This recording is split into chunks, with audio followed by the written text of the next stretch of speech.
لە ماوەی 4 ڕۆژدا 3 جار هێرشی موشکی کرایە سەر کێڵگەی گازی کۆرمۆر لە ناحیەی قادرکەرەم سەر بە قەزای چەمچەماڵی پارێزگای سلێمانی. ئەمە کاردانەوەی توندی لێکەوتەوە. سەرۆکی حکوومەت یاریمی کوردستان داوای لە هاوڵاتیان کرد بەهێز بندان بە خۆیاندا بگرن وەم کێشانە چارەسەر دەکەن لەگەڵ هاوبەشە سیاسیەکانیان لەسەر خەتن بۆ ڕێگرتن وەستاندنی ئەم دەستدرێژیانەی کە دەکرێتە سەر هەرێمی کوردستان. زیاتر قسە دەکەم سەبارەت بە هۆکارەکان و ئەنجامەکانی ئەم پێشێلکردنەی سەروەری خاکی هەرێمی کوردستان و عراقیش بەڕێز ئازاد دۆسکی شرۆڤەکاری سیاسی لە سلێمانیەوە لەگەڵم دەبێت لە بەڕێزیان دەپرسم کە ئەم بابەتانی کە ئێستا لە گۆڕەپانی سیاسی عراقدا هەیە ئایا هیچ پەیوەندی بەم هێرشە موشکیانەوە هەیە کە لە هەرێمی کوردستان دەکرێت. بەڕێز ئاساد دۆسکی ئەم کاتت باش ئەمێ بزانم کە بۆ چوونی بەڕێزە سەبارەت بەم هێرشانە چییە؟ ئایا هیچ پەیوەندی بە پرۆسەی سیاسی عراقەوە هەیە؟ ئەمە ئامانجێکی لە مێژینە و درێژمەودایە کە نایارانی هەرێمی کوردستان بە بەردەوام دووپاتی دەکەنەوە؟ بەڵێ دەست خۆش سڵاو ڕێزم بۆ هەموو بینەرانی کەناڵی ئاسمانی کوردستان 24. هەڵبەتە بە تایبەت لە دوای ئەنجامدانی ئەم هەڵبژاردنەی ئەم خولەی پەرلەمانی عێراق ئێمە زانین بەر لەوەی ئەم هێرشانە بۆ سەر بەرژەوەندیەکانی ئەمریکا چ لە باڵەفڕخانەی بەغدا بێت یاخود قاعدەی عەسکەری عین ئەسەد وەتە پێشماوەیەکی شێرشکردنە سەر کۆنسوڵخانەی ویلایەتە یەکگرتووەکانی ئەمریکا لە هەولێر و بە هەمان شێواز فڕۆکەخانەی نێودەوڵەتی هەولێریش. هەڵبەتە ئەم هێرشانەی ئەم داویە کە بۆ سەرکێڵگە غازیەکانی کۆرمۆر ئەکرێت لە بیرمەکە لە دوای ئەنجامدانی ئەم هەڵبژاردنە کۆی گشتی عەمەلیەی سیاسی لە عێراقا بەرەو ئەوە چووە کە دەبێت دوو شتی گرنگ یەکلایی بکەین. ئایا عێراق لە حاڵەتی دەوڵەتە یان لە حاڵەتی لا دەوڵەتە؟ ئەگەر لە حاڵەتی دەوڵەت بێت ئەبێت دستور سەروەری خۆی هەبێت و یاسا قوانینە نافزەکان لە عێراقا. بەڵام دیومان لە سەرنجامی هەڵبژاردنەکانی عێراقا کە کابینەکەی کاظمی چەندین کەس لەلایەن دادگاکانی عێراقەوە داواکراو بوون. دیومان ئەم هێزە میلیشیاکان چۆن اقتحامی ناوچەی سەوزیان کرد و گەورە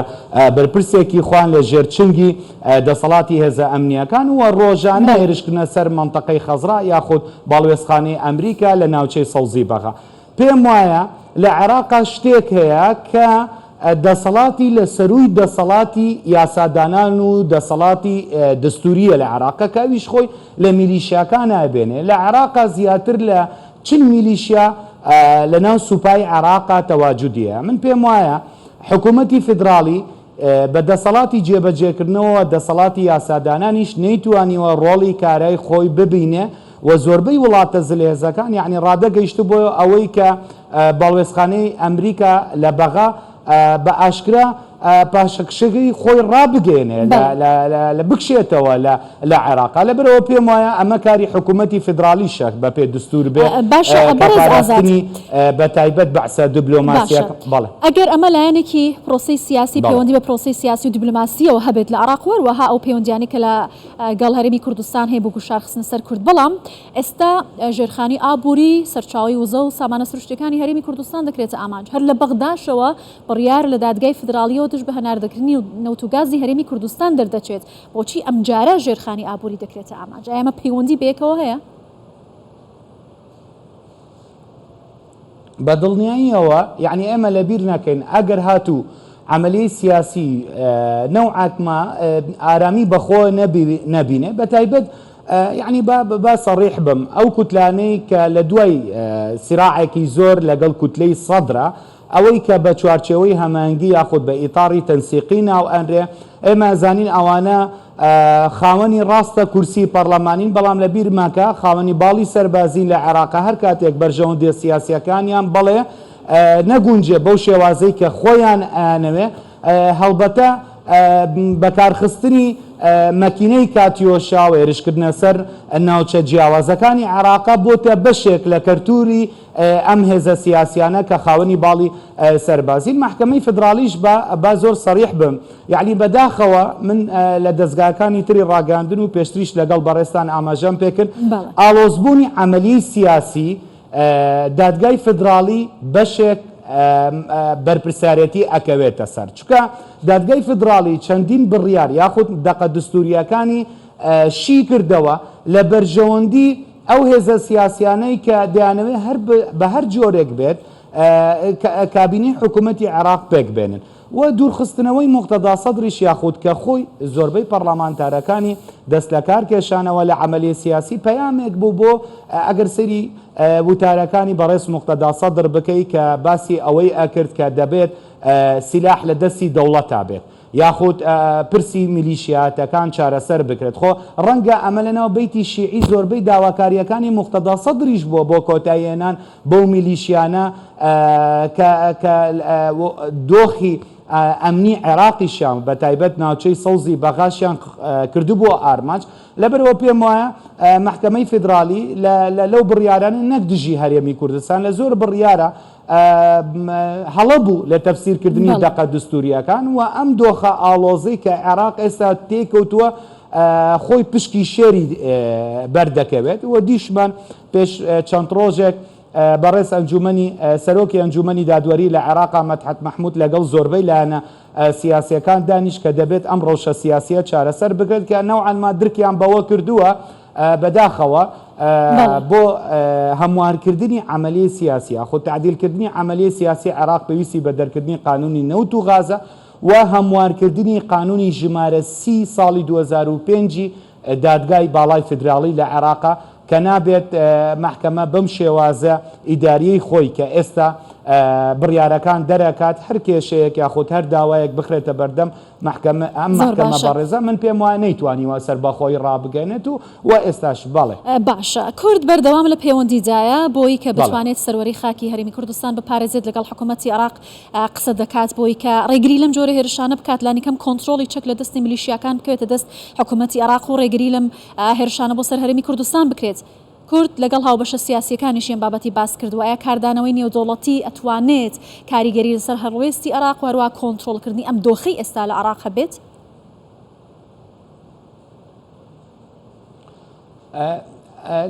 لە عێراقا سەرەتا ئاماژەم پێکرد یعنی کە تۆ باسی دەوڵەتی عێراقەکەیە بێ باسی موسسات بکەیت لە ضمنی ئەو موسساتە بۆی ئەم دەوڵەتە بەڕێوە ببرێت ئەبێ ئیلتیزام بە دستوری عێراق بکرێت سەرەتا ئاماژەم پێکرد ئەبێ لایەنە سیاسیەکان لە منطقەی خەزرا خۆیان یەکلایی بکەنەوە کە ئایا عێراق لە حاڵەتی دەوڵەتە بۆی هەرێمی کوردستان بتوانێت مامەڵە لەگەڵ لایەنێکی دیاریکراوی عێراقا بکات چۆن دەبێت لە ناو سوپادەخۆ لە مادەی نۆی دستوری عێراقا هاتووە زۆر بەسەڕیحی ئەگەر محکەمەی فدراڵی ڕاستە دەسەڵاتێکی دادوەری سربەخۆیە لە دستوری عێراقا زۆر بە ئاشکرا ئاماژەی بەوە کردووە کە نابێ هیچ هێزێکی چەکداری تایفی لە عێراقا دروست بکرێت ئەوە محکەمەی فدرالیە بێت و خۆشی بڕیارێک دەرکە چۆن ئەگەر بڕیارەکانی تر لە بەرژەوەندی عێراقن بابێت لە ڕێگای محکەمەی فدرالیەوە بە هەموو شێوازێک بە بڕیارێک منعی دروستبوونی ئەم میلیشیانە بەڵام ئایا کراوە ئەمەش خۆی لە خۆیان کە نەکراوە محکەمەی فدرالی لە عێراقا ئەخاتە ژێر پرسیارەوە بۆیە ئەزانین با زۆر سەریح بم خۆ ئەم هێرشانەی کە ئەم میلیشیانە ئەنجامەدەن هیچی کەمتر نییە لە ڕێکخراوی تیرۆریستی داعش کە ئەنجامی ئەدا چکە دیومان پێش ئێستا ماڵی بەڕێز کازمیان هێرشی موشکیان ئەنجامدا باڵوێزخانەی ئەمریکا بنکەی سەربازی عین ئەسەد لە ئەنبار و لە کۆتا جاردا لە ناوچەی خازر و لە منطقەی مووسڵەوە بە موشک هێرشەکەنەوە سەر فڕۆکەخانەی هەولێر لەبرەوە من مەبەستی من لێرەیە چی بوو کەوتم هیچ مەترسیەکەی کەمتر نییە لە ڕێکخراوی تیرۆریستی داعش کە زۆر سەریع بم خۆ دەوڵەتەکەی ئەبوو بەکر بەغدادیش بە ناوی خەرافەی ئیسلامی بە ناوی دەوڵەتەوە أيوة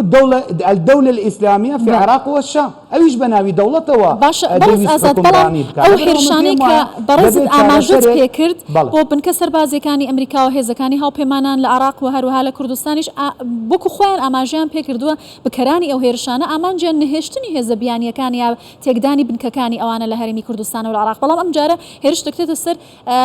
كالجيكي برهمهناني غاز يا أوي كورغوس بيشوتري يا كومبانياي كاريا استاش أوي كورمور لسنوري پارێزگای سلێمانی ئەمانە دوو ئامانجی جیاواز نین یا هەر درێژەدەری هەمان سیاست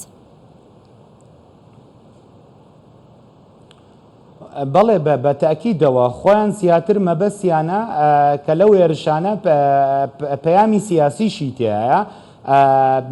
لە کاتێکدا کە ئێمە زانی لە دوای کشانەوەی کوت لە پەرلەمانیەکەی بەڕێز موقتەدا سەدر کە دەیانەوێت بە تایبەت ئیتاری تەنسیقی و لە ناویشیانە کوتلەی هادی عامری ڕێژەی کورسیەکانی بە بەرچاو زیادی کرد لەگەڵ پەرلەمانتارە سەربەخۆان بۆیە بە هەر ڕێگایەک بێت دەیانەوێت پەیامەکان زۆر وازەحە کە زمانی چەک لە عێراقا باڵا دەستە بەڵکو شتێک نییە بە ناوی قانون یاخود دستور لە عێراقا و من پێم وایە بە ئامانجکردنی بەرژەوەندی وڵاتە زلهێزەکان بە تایبەت ئەمریکا باجی زۆر قورس ئەبێت خۆ هێزەکانی ئەمریکا لە شەڕی داعشە لە ژێر ناوی هاوپەیمانی بە داوایەکی فەرمی حکوومەتی فدرالیەوە هاتە عێراق شەڕی دژی ڕێکخراوی ترۆریستی داعشی ڕاگەاند و عێراق ئیتیفاقێکی ئەمنی دوورمەودای هەیە ساڵی 2008 لە نێوان ویلایەتە گرتووەکان و ئەمریکا ئەنجام درراوە لەبەرەوە ئەم ئیتیفاقیە تا ئێستاش لە ساری فاعلە جێبەجێکرێت لەسەر عملیە سیاسی لە عێراقەوە لە نێوان هێزە هاوپەیمانیەکان و هێزە ئەمنیەکانی عێراقیشەوە بێ بەڵام دەبێت هێزە هاوپەیمانیەکانیش و دەسەڵاتی سیاسی لە عێراقا بە تایبەت موئەسسەی سەربازی من پێم وایە بە بەردەوامبوونی ئەم میلیشیانە لەناو سوپای عێراقا ناتوانی باس لە بوونی سوپایەکی نیشتیمانی یاخود سەروەربوونی یاسا و دستورا بکەی لە عێراقا. زۆر باشە. بەڕێز ئازاد دۆسکی شرۆڤەکاری سیاسی زۆر سپاس لە سلێمانی و میوانی کوردستان 24 بووی.